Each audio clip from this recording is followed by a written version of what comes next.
Florian Philippot, bonjour. Merci d'être en direct avec nous ce matin. Que dites-vous?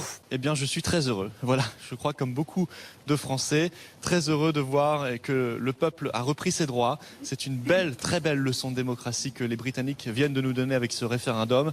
Et je crois que l'Union européenne est en train de s'écrouler, mais c'est une très bonne chose. Elle va être remplacée par les nations, par le réel, c'est-à-dire la coopération entre les nations libres. On ne pouvait pas faire infiniment comme cela sans les peuples, contre les peuples, en dépit des peuples, en les méprisant. Il fallait les écouter, et quand on les écoute, eh bien, ils disent qu'ils n'en veulent plus de ce système, qu'ils aspirent à autre chose, ils aspirent à la liberté, à la démocratie, à la prospérité. Je crois maintenant qu'il faut un référendum en France. Alors c'est ce que j'allais vous demander. L'Europe devient un de thème central de la campagne présidentielle qui va commencer dans les mois qui viennent.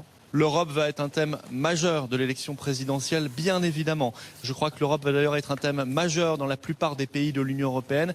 Et concernant la France, il faut maintenant écouter ce que nous demandons depuis des années, c'est-à-dire le même référendum qu'au Royaume-Uni, savoir si les Français veulent continuer ou pas à faire partie de cette Union européenne de plus en plus désastreuse du point de vue de ses résultats économiques, sociaux, migratoires et de plus en plus antidémocratique, antinationale. Est-ce que les Français veulent la France ou est-ce qu'ils veulent cette Union européenne qui ne fonctionne pas? Les Britanniques, eux, ont choisi. Les Français ne sont pas plus bêtes et moins citoyens qu'eux. Ils ont le droit, eux aussi, de dire leur choix. Florian Philippot, il faudrait organiser ce référendum sous quel délai? Il faut le faire le plus vite possible. Je ne sais pas si François Hollande en a la capacité, la volonté.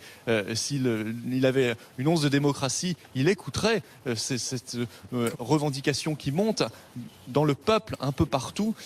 Et je ne sais pas s'il sera capable de le faire. En tout cas, Marine Le Pen, elle le propose depuis des années. Je crois même qu'elle l'avait proposé avant M. Cameron au Royaume-Uni, sentant qu'il y avait évidemment un divorce entre les Français et l'Union européenne, et sentant que les Français avaient soif d'autre chose, soif de France, mais aussi soif de bâtir une coopération entre les nations, mais cette fois fondée sur la réalité, c'est-à-dire la souveraineté des peuples, c'est-à-dire la liberté des nations, la liberté des États, ce qui a fonctionné par le passé, ce qui devra fonctionner à l'avenir.